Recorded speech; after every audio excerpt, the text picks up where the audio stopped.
Hello everybody, my name is Magdala Testa. I am one of the learning programs coordinator at TILT, and today I'll be talking to you about mastering time management. Now, the topic time management, it's a very big topic. There's a lot of research out there. There's different strategies out there. So in this presentation, I'm just going to talk about a basic concept around time management, but I will highly encourage you to find different strategies that could work for you. So the first one is, what does time management should matter to us? So here are 4 different reasons. One is, I want you to take a moment to evaluate how are you spending your time.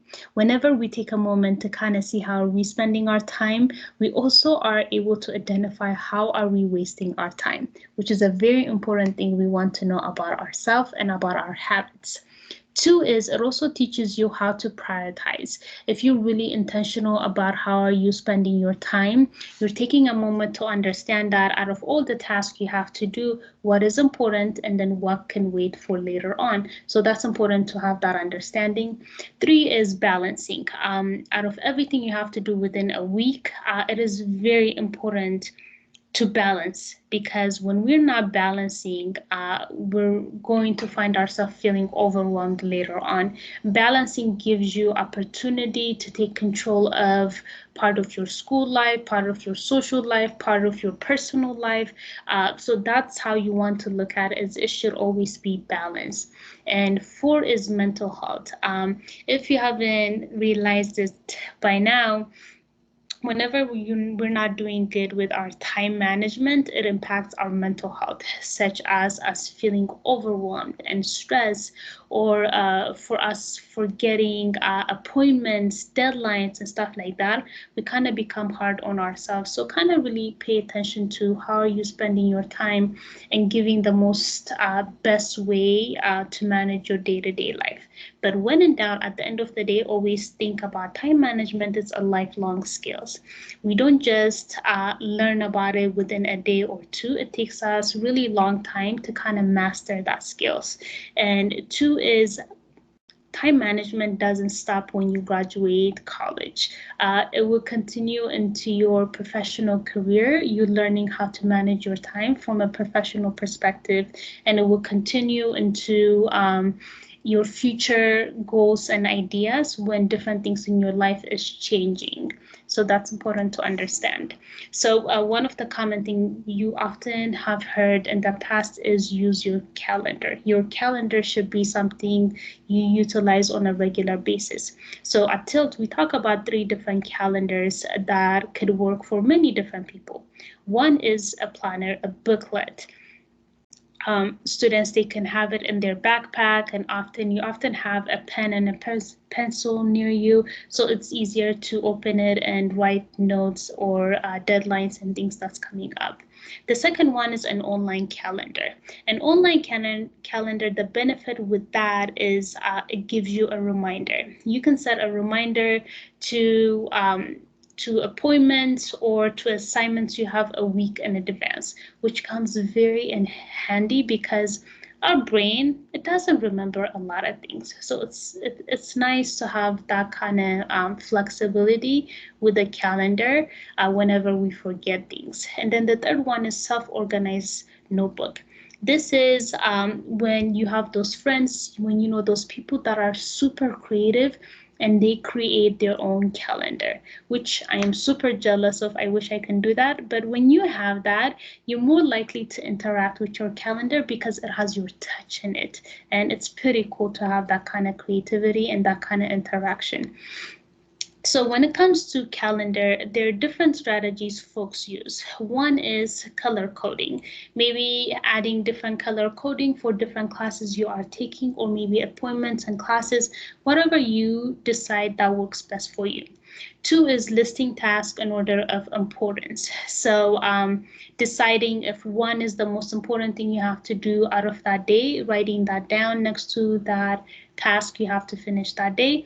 And then if it's 5 is least important, then maybe your brain can comprehend in that capacity. 3 is interact with your calendar every single day.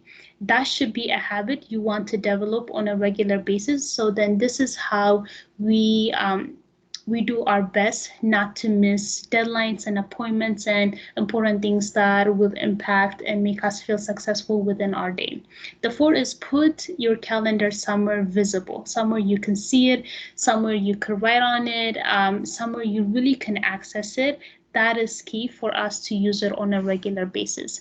The second point, the second point I would like to make is a to-do list. Always have a to-do list as well, which your put everything down on a paper and write it down.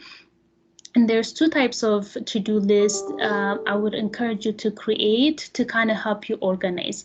One is a master calendar, which is maybe on a Sunday night you sit down and you create a weekly to-do list. This could have all your homeworks that is due that week, assignments, projects, meetings that's coming up, any deadlines, maybe let's say scholarship deadlines, it's coming up, errands, daily chores, whatever it is in your day-to-day that can take time away from you, kind of write it down and kind of give it a day. Kind of estimate when you should be doing that, when you should be starting your assignments, your projects.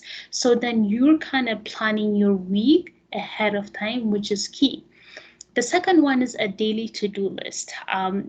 It's really important for us to kind of think about how are we spending our day, and don't just start your day. Really plan how are you spending your day, what kind of things you need to be accomplishing, kind of look at your weekly to-do list and pull important things you have to be accomplishing that specific day. One of the things, the 1-3-5 concept, it's a time management concept that teaches us is that every single day it's very hard for us to accomplish 9 tasks. So kind of create a balance between picking one very big task you have to accomplish, 3 medium tasks, and then 5 small tasks, and kind of balance your day within that capacity. Now, you define what those tasks is. It's up to you and how you see it and how you accomplish certain things.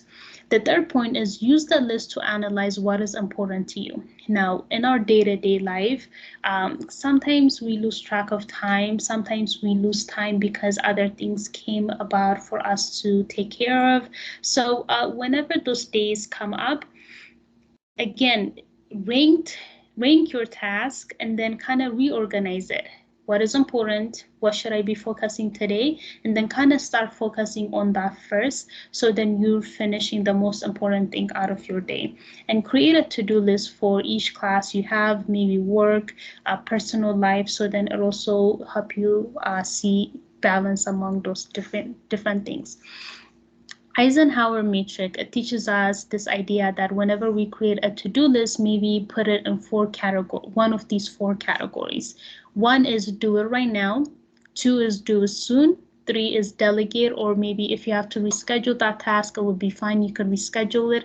And then 4 is out of our to-do list, sometimes we just write things just to make us feel better, but they're just some tasks. If we don't need to do it, if we don't get that task done, it's fine. We will be okay. We will be fine. So really help yourself rank and categorize certain of the things you have to do among these 4 things. The next point is plan ahead. Planning ahead is really a key into knowing how your time is spent and planning ahead in a way it gives you a sense of control. So that's something to keep in mind. So maybe have a master sheet of where you write down all your exams, quizzes, large assignments, again, deadlines, important dates in one sheet. So you're able to see which weeks are you the most busiest. So then you can plan ahead. As well as in the same sheet, maybe on the back of it, you could write down important things that can impact your weekly basis, such as instructors' emails, office hours, Zoom link, maybe if you're using a specific website, maybe the login and the password information, and then carry this sheet or have a quick access to this sheet. So then you're able to see it, and you always will have this idea of planning ahead in some capacity, which is pretty cool to be able to think like that. The next point is maximize your time. Now, as human beings, one of the things we often do around time management is we try to be a multitasker. But research shows us that when we are a multitasker, we're not doing our best work. So therefore, kind of look at your to-do list and try to be a maximizer. Think about 2 or 3 tasks you can do at the same time without you're being a multitasker. So for example, making dinner and then doing laundry and folding clothes. Now, those are 3 things you can do at the same time, which can save you time later on, or talking on the phone and cleaning your study space. Again, it will save you time if you do it together, and later on, you don't need to worry about it. So consider your to-do list from that perspective. The Pomodoro Technique is very popular among students.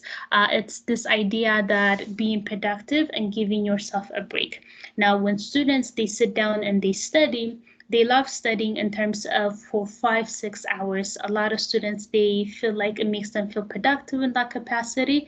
Okay, if you like to do that, then by all means, but also practice this idea that what's helping you stay productive, and then as well as giving yourself a little break. So the Pomodoro Technique is, it teaches you within a 30-minute, identify a task to do, and then set a reminder for 25 minutes. And in that 25 minutes, be your most productive self with no distraction. Put all your attention in that one task to complete it, to study it, whatever you need to get done in that moment. And then when that duration of time is over, give yourself a small break. So within a 30 minutes, if you work for 25 minutes, give yourself a 5-minute break, and then do that cycle 4 times. And then by the 4th time, you give yourself a longer break. It's pretty cool. It kind of helps your mind relax a little bit as well, which is something we want to practice as well and give ourselves a balanced lifestyle. And lastly, I just want to highlight that we have a social media. Every week we do academic success workshop. We also try to provide that information to students. So we posted on our Instagram of quick tips for the week on the different topics we cover every single week. So follow us for more information on study skills, tutoring opportunities, workshop information, and TILT update. If you have any questions, feel free to reach out to us at tilt.colostate.edu, or feel free to let us know any feedback or any resources you need from us. You all have a wonderful day and enjoy the rest of your semester. Bye.